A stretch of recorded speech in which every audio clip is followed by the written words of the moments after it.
Olá, meus queridos do 8º ano. Boa tarde para vocês. Vamos lá para mais uma aulinha de português, né? Nessa quinta-feira, estamos finalizando aí a semana, certo? E também finalizando aqui esse capítulo para a gente ir para o módulo 4, certo? Então, pessoal, na aula de ontem eu estive pedindo para que vocês estivessem fazendo a leitura 2, certo? Que é um texto dramático, né? Como se fosse uma encenação de uma peça, que no caso é O Santo e a Porca, certo? E aí eu pedi para que vocês estivessem fazendo a leitura e a resolução das questões sobre esse texto. Então, a gente vai iniciar fazendo essa correção, tá bom? Eu peço que vocês acompanhem aí, peguem um livro de vocês, para que a gente esteja fazendo essa correção agora, tá bom? Que é a correção se iniciando na página 81, certo? Vamos lá para a primeira questão da interpretação escrita. Qualquer coisa, vocês desculpem aí o barulho atrás, é meu filho ali, certo? Mas dá tudo certo no final. Vamos para a primeira questão. Quais são os personagens que aparecem no trecho da peça que você leu? Quais são os personagens? Então, você retiraria Caroba, Euricão Arabe, Pinhão, Margarida e Dodô, certo? A segunda. O que provoca humor no diálogo inicial entre Caroba e Euricão Arabe? O fato de Caroba confundir o nome de Euricão e pronunciá-lo de formas diferentes. E Euricão desiste de corrigi-la, certo? A terceira questão, letra A. De que forma Euricão interpretou esse trecho? De que forma? Ele achou que a intenção de Eudoro era lhe pedir dinheiro por pensar que Euricão era rico, próspero. Aí vocês vão analisando as respostas de vocês, tá bom? Letra B. O que Eudoro realmente quis dizer? Ele foi cortês, usando uma forma tradicional de se iniciar uma carta. Letra C. Como é possível o leitor saber qual é a parte da fala do personagem e qual é a parte da carta? Como é possível fazer essa diferenciação? A parte da carta é destacada em itálico. A letra é diferente, né? Então, a parte da carta é destacada em itálico, certo? A quarta questão. Euricão Arabe, né? Árabe, eu vi agora esse acento. Euricão Árabe tinha motivos para se preocupar com o interesse de Eudoro Vicente em lhe procurar? Explique. Sim, pois ele escondia uma porca cheia de dinheiro. A quinta questão. Assim que Margarida entra em cena e se depara com o desespero do pai, a filha revela que tem um segredo. Sublinhe no texto, né, o trecho em que isso evidencia. Fica evidente, né?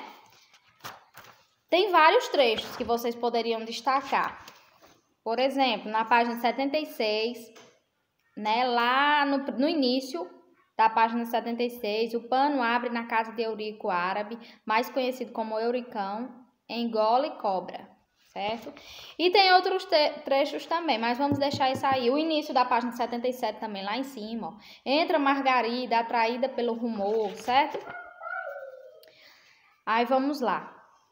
O que você imagina que Margarida escondia do pai? Então aí pode ser pessoal, né? O que você imagina que ela escondia do pai?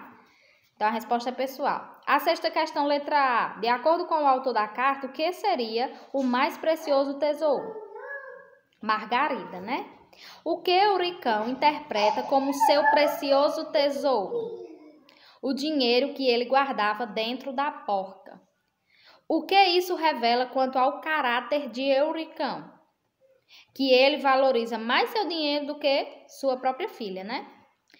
Letra D. Qual era o motivo de Euricão Árabe ter esse comportamento? Cite um trecho, né, do texto que justifica a sua resposta. Ele se preocupava com o futuro, vírgula, com a velhice. Aí um trecho poderia ser, ó. Hei de casá-la com um homem rico e ela há de amparar a velhice do paizinho dela. Poderia ser esse trecho, tá bom? A letra E. Euricão Árabe é um personagem de uma obra fictícia. Seu comportamento caracteriza exageradamente o comportamento de pessoas reais. Que reflexão essa peça promove? Essa daí também poderia ser pessoal, tá bom? Certo? Por exemplo, a supervalorização do dinheiro, né? deixando de lado o filho, a filha, né? A 7. Qual é a finalidade primordial de um texto dramático? A principal é ser encenado. Se nós estivéssemos em sala, a gente ia procurar fazer uma encenação, né? Uma apresentação teatral e tal, mas tudo bem, né? Então, ser encenado. A 8ª questão, letra A. Assinale a função de trechos como esse em um texto dramático. Vocês marcariam a primeira, tá bom? Orientar os atores sobre como agir, falar e se movimentar em cena. A 9. Quais dessas partes aparecem no trecho da peça O Santo e a Porca que você leu? O primeiro ato e cenas, certo? O primeiro ato e cenas. A 10ª é pessoal, tá bom? A resposta é pessoal aí, ok? Pronto, aí vamos dar continuidade, né? Página 84, a correção. Que era sobre o uso das expressões, né? Mas e mais, com I, traz, com acento e com S, e traz com A sem o acento e com o Z. Certo? Vamos lá. Leia a anedota a seguir. Aí nós temos a anedota, né? Qual argumento o técnico utilizou para defender o valor cobrado? Essa daí pode ser pessoal e a B também, mas eu vou sugerir a resposta. Há variedade de modelos de televisão. A letra B. Que situação provoca o humor dessa anedota? Poderia ser, né? O fato de o técnico considerar todos os seres humanos como um único modelo. A segunda questão, letra A. Qual dessas palavras expressa uma oposição, uma contrariedade? E qual delas atribui intensidade a uma ação? A palavra mas, sem o i, né? Mas, indica uma oposição, uma contrariedade. E a palavra mais, com i, atribui intensidade à ação de cobrar, certo? A letra B. O termo mais, com i, se refere a que palavra? Como essa palavra é classificada morfologicamente? Cobrando, se refere a cobrando. E morfologicamente, né, classificada como a forma do verbo cobrar. Letra C. Qual dessas palavras tem a função de conectar frases? Explique. A palavra mas, sem o i, que liga as frases eu sei e é que o Senhor trabalha sempre com o mesmo modelo. A letra D, vocês iriam ligar aí, né? O mas é uma conjunção adversativa e o mais, com i, é um advérbio de intensidade, certo? Aí, página 85. A primeira questão, letra A. Que semelhança há entre essas palavras? O traz e o traz. Elas têm a mesma pronúncia, né? Não se modifica. Letra B. Das duas palavras, qual indica uma ação? O traz, com Z. T-R-A-Z, certo? Traz, que neste caso indica a ação de trazer recordações, certo? E qual delas indica posição, lugar? O traz, né, com o A acentuado e o S, certo? A letra D, né, vocês estariam ligando aí, o traz com a acentuado e S é um advérbio de lugar e o traz com a Z é a forma do verbo trazer, certo? Aí vamos lá. 86. A primeira questão. Assinale o emprego das palavras mas e mais na frase a seguir e assinale um X na alternativa correta. Vocês marcariam a segunda aí, certo? A palavra mas liga duas orações, indicando oposição entre elas, e a palavra mais indica intensidade ou sentido da palavra cedo. Intensifica o sentido da palavra cedo. A segunda, né, vocês estariam completando aí as frases, os espaços, com mas e mais, traz e traz. Aí vamos lá para a letra A. A professora sempre traz bons livros para lermos. Traz com a Z. Mais dia, menos dia, eles vão se apaixonar pela leitura. Mais, com I. Mudem para a fila de trás.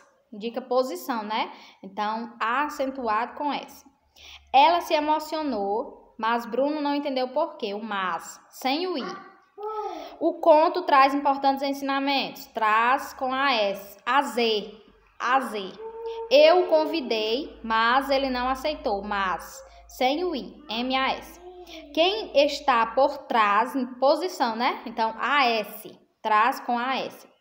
H, o ator precisou de mais luz para dramatizar a cena. Então, mais, né? Intensidade aí. Com IS, mais com IS. O menino traz o caráter dos pais. Então, traz com AZ. A terceira questão seria analisar a frase aí, né? E assinalar a alternativa que completasse corretamente, né? A frase aí abaixo. Então, seria essa última. Traz com AZ mais MAS, mas MAS e traz AS. Então, a última aí, certo? E aí também eu passei para a gente encerrar a página 89, não foi? Então, vamos lá, eu vou dizer por ordem, tá bom? Começando lá do início, do primeiro quadro, certo? As palavrinhas que vão completando aí.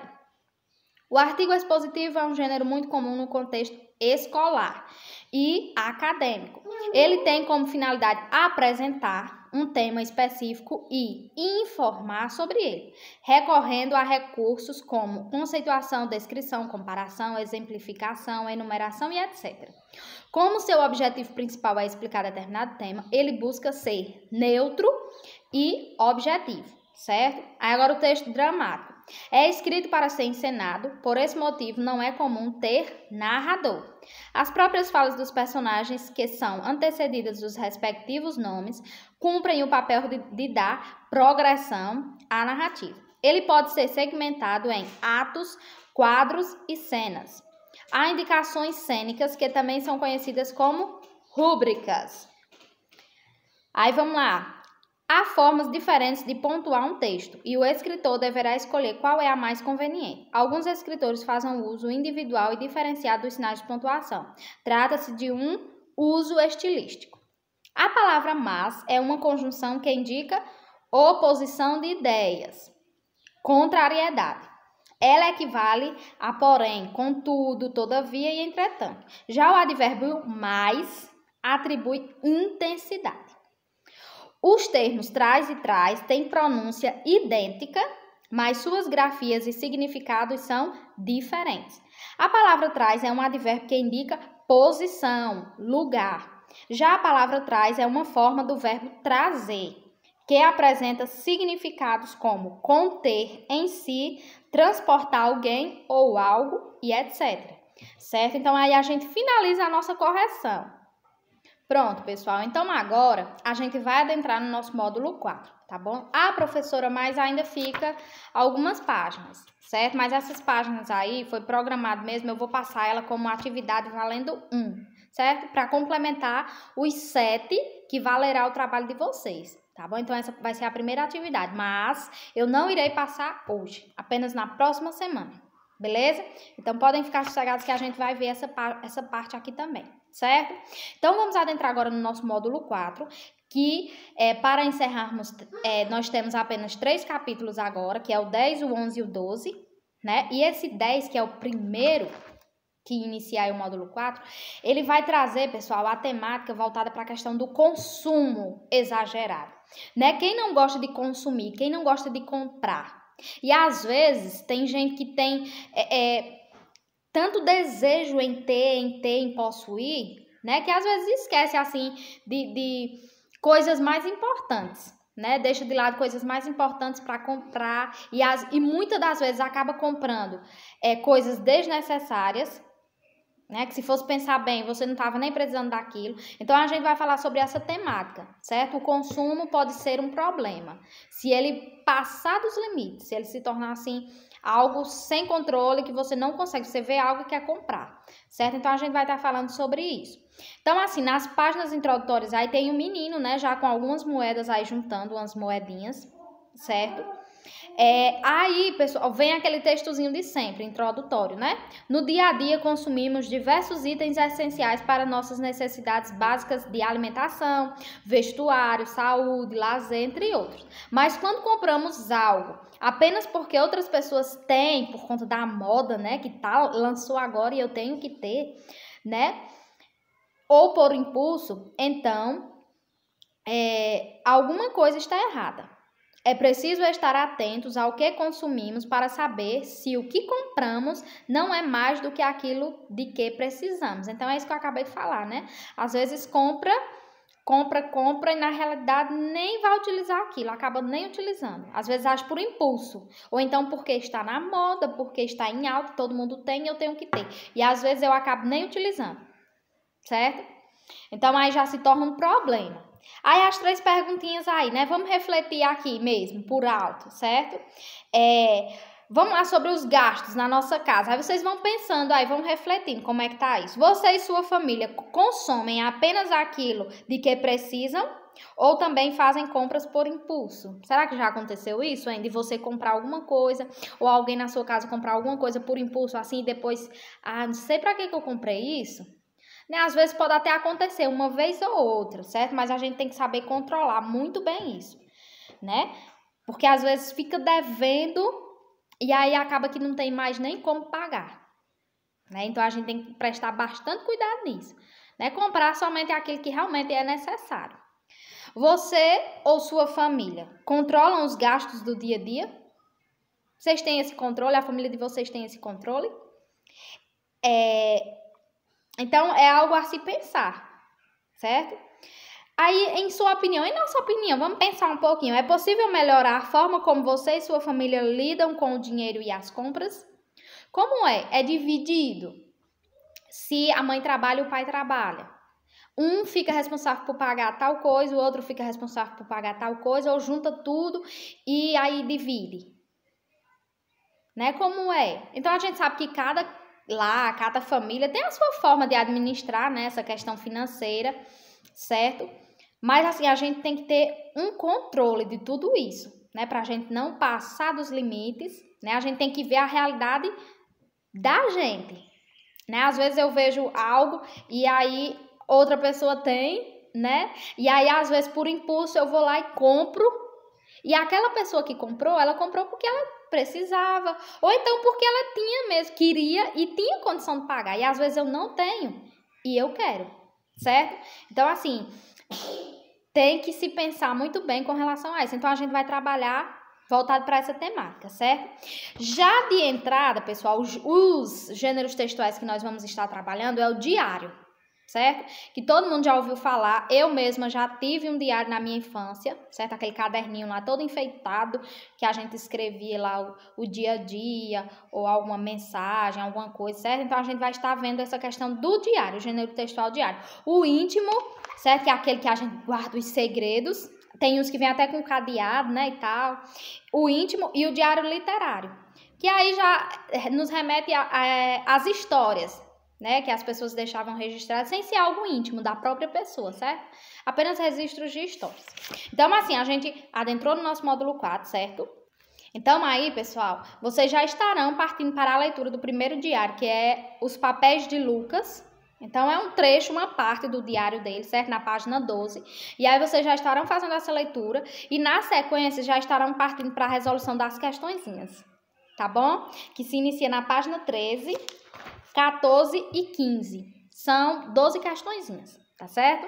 E aí vocês fazem a resolução e me enviam aquela foto, tá certo? Para eu poder registrar aqui, para já ir somando e tal, e não ter nenhum problema. Tá bom, pessoal? Então, beijo grande. Que beijo estranho, né? Beijo grande para todos vocês e até a nossa próxima aula, certo? Não esqueçam de me enviar a atividade, certo? E qualquer dúvida vocês podem estar me perguntando.